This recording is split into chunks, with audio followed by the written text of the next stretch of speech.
जय हिंद साथियों। सामान्य हिंदी से एक और उपयोगी मूक टेस्ट और मूक टेस्ट नंबर दोस्तों 17 है। एक उपयोगी मूक टेस्ट आप सभी को रोजाना दिया जाता है जिसमें समय दिया जाता है 20 मिनट का और नंबर ऑफ क्वेश्चंस रखे जाते हैं दोस्तों 50। ठीक है, तो डे 17 पर हम आ पहुंचे हैं। दोस्तों आप इस टेस्ट को पीडीएफ के जरिए भी डाउनलोड करने के बाद कर सकते हैं। तो पीडीएफ का लिंक वीडियो के डिस्क्रिप्शन में हमने डाल रखा है, वहां से आप डाउनलोड करिएगा पीडीएफ को और बाद में भी आप इस टेस्ट को कर सकते हैं। दोस्तों ऐसे ही रोजाना मॉक टेस्ट पाने के लिए आज ही हमारे यूट्यूब चैनल को सब्सक्राइब करें और साथ ही नोटिफिकेशन बेल आइकन को भी प्रेस करें। तो चलिए स्टार्ट करते हैं।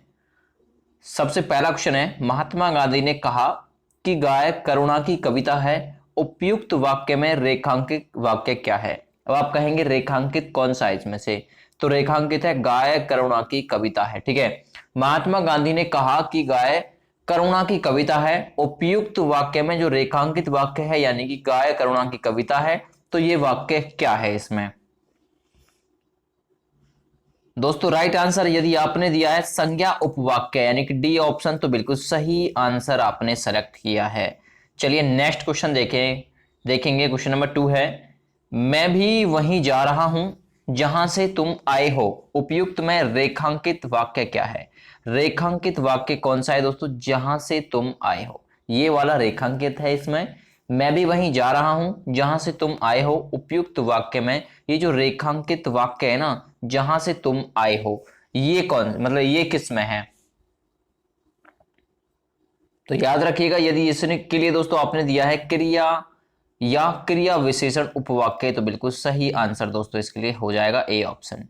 नेक्स्ट अगला क्वेश्चन है, जब पूछोगे तब बता दूंगा, उपयुक्त वाक्य में रेखांकित वाक्य क्या है। तो इसमें क्या है, जब पूछोगे, ये वाला बस अंडरलाइन है, जब पूछोगे तब बता दूंगा। इसमें जब पूछोगे जो है दोस्तों ये क्या है, क्योंकि यही रेखांकित वाक्य है। चलिए राइट आंसर है दोस्तों क्रिया विशेषण यानी कि बी ऑप्शन, यदि आपने सेलेक्ट किया है तो बिल्कुल सही आंसर इसका है। नेक्स्ट, जो लड़की किताब पढ़ रही है वह मेरी बहन है, उपयुक्त वाक्य में जो रेखांकित वाक्य है, इसमें रेखांकित क्या है, जो लड़की किताब पढ़ रही है, ये वाला दोस्तों इसमें रेखांकित पोर्शन है। जो लड़की किताब पढ़ रही है वह मेरी बहन है, तो उपयुक्त वाक्य में दोस्तों रेखांकित वाक्य यानी कि जो लड़की किताब पढ़ रही है वो क्या है। राइट आंसर है दोस्तों विशेषण का उपवाक्य है, डी ऑप्शन सेलेक्ट किया है तो बिल्कुल सही आंसर इसके लिए हो जाएगा। नेक्स्ट वन, वाक्य मतलब उपवाक्य के भेद कितने होते हैं। बहुत ही इजी क्वेश्चन, बहुत ही आसान क्वेश्चन। उपवाक्य के भेद कितने होते हैं उपवाक्य के, तो राइट आंसर यदि आपने दिया है 3 तो बिल्कुल सही आंसर आपका हो जाएगा। नेक्स्ट वन अगला, अर्थ के आधार पर वाक्य के भेद कितने होते हैं। तो अर्थ के आधार पर आपको वाक्य के भेद बताने हैं कि कितने होते हैं। जल्दी से कमेंट करके आप लोग बताते रहिएगा। ऐसे ही टेस्ट आप सभी को रोजाना मैं उपलब्ध कराता रहूंगा। UPSI, UP police, jail warden, SSC, GD, ठीक है, इन सभी के लिए काफी खास वीडियो है, लोअर पीसीएस एग्जाम के लिए भी। तो अर्थ के आधार पर वाक्य के भेद कितने होते हैं, यदि आपने चुना है 8 को यानी सी ऑप्शन, तो सही आंसर है आपका। नेक्स्ट वन, रचना के आधार पर, वो थे अर्थ के आधार पर तो हो गए 8, ठीक है, और रचना के आधार पर वाक्य के भेद कितने होते हैं, यह भी पूछा जा सकता है कि रचना के आधार पर वाक्य के भेद कितने होते हैं। राइट आंसर रहेगा 3, ठीक है, यानी कि डी ऑप्शन यदि आपने सेलेक्ट किया है तो बिल्कुल सही आंसर है। अर्थ के आधार पर 8 और रचना के आधार पर होते 3, ठीक है। नेक्स्ट वन अगला क्वेश्चन, यह वही लड़का है जिसने कल चोरी की थी, उपयुक्त वाक्य में रेखांकित वाक्य कौन सा है। तो रेखांकित कौन सा है इसमें, जिसने कल चोरी की थी, तो ये वाला जो पोर्शन है ये वाला, ठीक है, यह वही लड़का है जिसने कल चोरी की थी, उपयुक्त वाक्य में रेखांकित वाक्य यानी जिसने कल चोरी की थी वो वाक्य क्या है। 8 नंबर क्वेश्चन। चलिए दोस्तों राइट आंसर है विशेषण उपवाक्य है, यदि आपने बी ऑप्शन को सेलेक्ट किया है तो बिल्कुल सही आंसर है। सेलेक्टेड क्वेश्चन है आपके एग्जाम के अकॉर्डिंग ये सभी। अगला है, अर्थ के आधार पर वाक्य का कौन सा भेद इनमें से नहीं है, ठीक है, अर्थ के आधार पर वाक्य का मतलब कौन सा भेद इनमें से नहीं है। चलिए राइट आंसर है दोस्तों मिस्र, यदि आपने सी ऑप्शन चुना है तो बिल्कुल सही आंसर है, ठीक है। विस्मत बोधक, विधान बोधक और प्रश्नात्मक ये अर्थ के आधार पर वाक्य के भेद हैं, लेकिन मिस्र नहीं है। नेक्स्ट, मोहन बाजार जा रहा है, इसमें वाक्य में उद्देश्य है, ठीक है। उद्देश्य और विधेय वाक्य के दो मतलब पोर्शन होते हैं। तो उद्देश्य दोस्तों जो करने वाला होता है उसके लिए बोला जाता है, और विधेय बोले जाता है दोस्तों वो जो करने जा रहा है। तो उद्देश्य क्या है? मोहन, यानी कि बी ऑप्शन बिल्कुल सही आंसर इसका रहेगा, यदि आपने चुना है बी ऑप्शन को। नेक्स्ट क्वेश्चन है, हिंदी भाषा किस भाषा परिवार की भाषा है? ठीक है, हिंदी किस भाषा परिवार की भाषा है? Question number 11। यदि आपने चुना है भारोपीय यानी कि डी ऑप्शन, तो बिल्कुल सही आंसर आपने सेलेक्ट किया है। अगला क्वेश्चन, हिंदी भाषा का जन्म हुआ है, तो हिंदी भाषा का जन्म किससे हुआ है दोस्तों? यदि आपने चुना है अपभ्रंश भाषा को यानी कि ए ऑप्शन को, तो बिल्कुल सही आंसर है आपका। नेक्स्ट क्वेश्चन है, शुद्ध वर्तनी का चयन कीजिए, इनमें से कौन से में दोस्तों कृपा बिल्कुल शुद्ध लिखा हुआ है? शुद्ध वर्तनी का आप लोगों को चयन करना है, और प्लीज सब्सक्राइब करें यूट्यूब चैनल को, साथ ही वीडियो को शेयर भी करें। यदि आपने चुना है कृपा के लिए बी ऑप्शन, तो बिल्कुल सही आंसर है आपका। नेक्स्ट क्वेश्चन देखेंगे हम, जाके पावना फटे बिवाई सो क्या जाने पीर पराई, इस मुहावरे का या लोकोक्ति का क्या अर्थ हो जाएगा? जाके पावना फटे बिवाई सो क्या जाने पीर पराई, ठीक है, तो क्या है इसका अर्थ आप सभी को बताना है। यदि आपने चुना है इसके लिए जिसके ऊपर बीतती है वही जानता है, सी ऑप्शन, तो बिल्कुल सही आंसर है दोस्तों। नेक्स्ट वन है अगला, सुहाग के नुपुर के रचयिता कौन है? ये बहुत ही उपयोगी दोस्तों, ये एक दोस्तों नाटक है सुहाग के नुपुर के रचयिता कौन है? 15 नंबर क्वेश्चन है। यदि आपने चुना है सूर्यकांत त्रिपाठी निराला यानी कि सी ऑप्शन को, तो बिल्कुल सही आंसर आपका। सुहाग के नुपुर के रचनाकार हैं निराला जी। अगला क्वेश्चन है, बेइंसाफी में प्रयुक्त उपसर्ग कौन सा है? उपसर्ग जो वाक्य के शुरू में जुड़े, तो बेइंसाफी में दोस्तों उपसर्ग कौन सा हो जाएगा? तोड़कर देखिएगा, बे प्लस इंसाफी, तो कौन सा हो गया उपसर्ग? बे, यानी कि बी ऑप्शन में जवाब दिया है, तो बिल्कुल सही है। अगला क्वेश्चन 17 नंबर, बहाव में प्रयुक्त प्रत्यय कौन सा है? प्रयुक्त मतलब प्रत्यय दोस्तों वो होता है जो वाक्य में लास्ट में जुड़े, तो बहाव शब्द में प्रयुक्त प्रत्यय कौन सा है? 17 नंबर क्वेश्चन। यदि आपने चुना है आव को यानी कि सी ऑप्शन को, तो बिल्कुल सही आंसर है आपका। नेक्स्ट क्वेश्चन करेंगे दोस्तों, पुरोहित में उपसर्ग कौन सा होता है? तो आप लोगों को पता है पुरः प्लुत हित होता है, ठीक है, पुरः यानी विसर्ग पर टूटता है, तो इसके लिए राइट आंसर यदि आपने दिया है ए ऑप्शन को, तो बिल्कुल सही आंसर है आपका। नेक्स्ट क्वेश्चन करेंगे दोस्तों, किस शब्द में आवा प्रत्यय नहीं है? आवा, ठीक है, दिखावा, भुलावा, लावा, चढ़ावा, ठीक है दोस्तों, तो किस में नहीं है आपको पता है, छोटा सा वर्ड है लावा, इसमें आवा प्रत्यय नहीं है, ठीक है। दिख प्लस आवा, भूल प्लस आवा, चढ़ प्लस आवा, इसमें सब में दोस्तों आवा प्रत्यय है, ठीक है। और ला प्लस वा, यहां पर प्रत्यय हो जाएगा लावा में वा। नेक्स्ट देखिएगा अगला क्वेश्चन, किस शब्द में उपसर्ग का प्रयोग हुआ है? तो किस शब्द में इनमें से उपसर्ग का प्रयोग हुआ है? तो आप लोगों ने उपसर्ग पढ़े होंगे, निर, निस, निस, अप, अप, अपि, अभी, तो आपको पता लग गया उप आ गया, तो उप आ रहा है इसमें ही दोस्तों क्या है उपसर्ग का प्रयोग हुआ है, डी ऑप्शन सही है। नेक्स्ट वन, निम्न में से किस शब्द में प्रत्यय का प्रयोग हुआ है? इसमें से प्रत्यय यानी कि तोड़कर देखिएगा, ठीक है, इक भी होता है प्रत्यय, तो धनिक, धनिक में क्या हो गया इक, धन प्लस इक यानी कि धनिक, तो ए ऑप्शन बिल्कुल इसके लिए राइट आंसर है। अगला क्वेश्चन हम देखेंगे क्वेश्चन नंबर 22, निम्नलिखित में से किस शब्द में प्रत्यय लगा हुआ है? तो किस शब्द में लगा हुआ है भाई, आप तोड़कर देखिएगा, ठीक है, जादू प्लस गर, यानी कि जादूगर हो गया, तो जादूगर में ही क्या है दोस्तों प्रत्यय लगा हुआ है, यानी कि बी ऑप्शन में जवाब दिया है, तो बिल्कुल सही आंसर है। अगला क्वेश्चन हम कवर करेंगे, किस शब्द में उपसर्ग का प्रयोग हुआ है?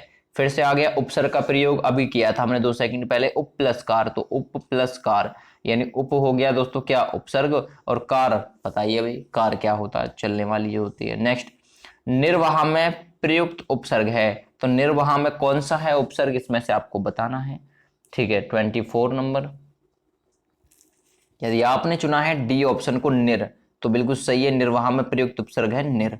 नेक्स्ट वन है, दिए गए विकल्प में से मारुत का पर्यायवाची शब्द बताइए। भाई मारुत किसका पर्यायवाची शब्द है?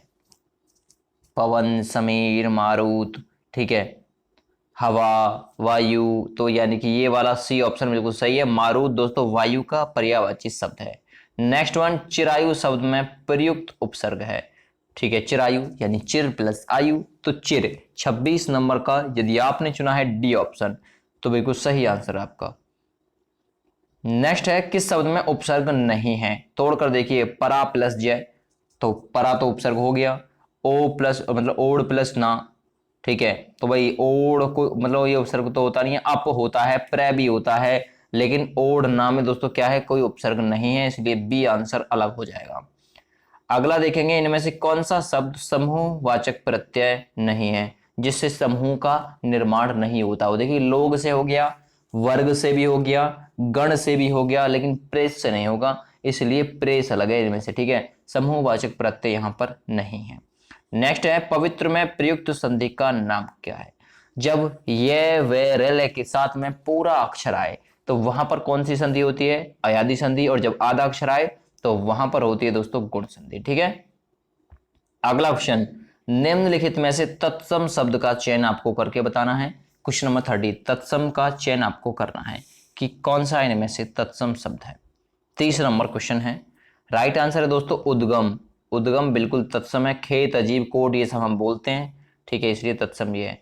पाठशाला किस प्रकार का शब्द है, भाई पाठशाला तोड़कर देख लीजिए, पाठ प्लस शाला, ठीक है, तो पाठशाला यानी पढ़ने वाला स्थान होता है, पाठशाला तो टूट रहा है, इसलिए टूट रहा है, तो क्या है दोस्तों, जिसका संधि विच्छेद हो जाए वो क्या होता है, यौगिक होता है। सी ऑप्शन चुना है तो बिल्कुल सही आंसर है। अगला है क वर्ण किसके योग से बना है। जो क है भाई आपको पता है क क्या है, एक व्यंजन है, व्यंजन प्रत्येक व्यंजन के साथ में ए मुफ्त में बोला जाता है, तो क वर्ण किसके योग से बना है भाई, ए इसके साथ में बोला ही जाता है, तो ए ऑप्शन बिल्कुल सही आंसर हो जाएगा। अगला ऊष्म और संयुक्त किसके प्रकार है, भाई ऊष्म और संयुक्त क्या होते हैं, स्वर और व्यंजन दो ही प्रकार होते हैं भाई, ऊष्म का स्वर से तो कोई लेन देन होगा नहीं, इसलिए क्या होता है व्यंजन, यानी कि बी ऑप्शन बिल्कुल सही आंसर इसके लिए हो जाएगा। अगला स्पर्श व्यंजन, ठीक है, स्पर्श व्यंजन कितने प्रकार के होते हैं, बहुत उपयोगी है, स्पर्श व्यंजन कितने प्रकार के होते हैं। यदि आपने चुना है डी ऑप्शन 25 प्रकार के, तो बिल्कुल सही आंसर इसका ये हो जाएगा।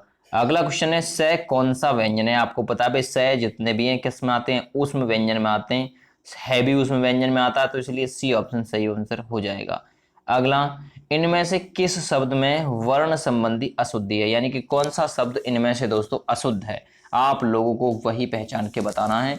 भाई मुझे तो दिख गया, मुझे तो लग रहा है कि जैसे अनुकूल में कोई दिक्कत हो, अनुकूल अनु मतलब ऊ की मात्रा में कोई दिक्कत है यहाँ पर, तो ऊ की मात्रा में दिक्कत है, तो बी ऑप्शन बिल्कुल सही हो जाएगा। अनादिकाल सही लिखा हुआ, अमरूद सही लिखा हुआ, स्थान भी सही लिखा हुआ है, अशुद्धि पहचाननी है तो अनुकूल में ही है।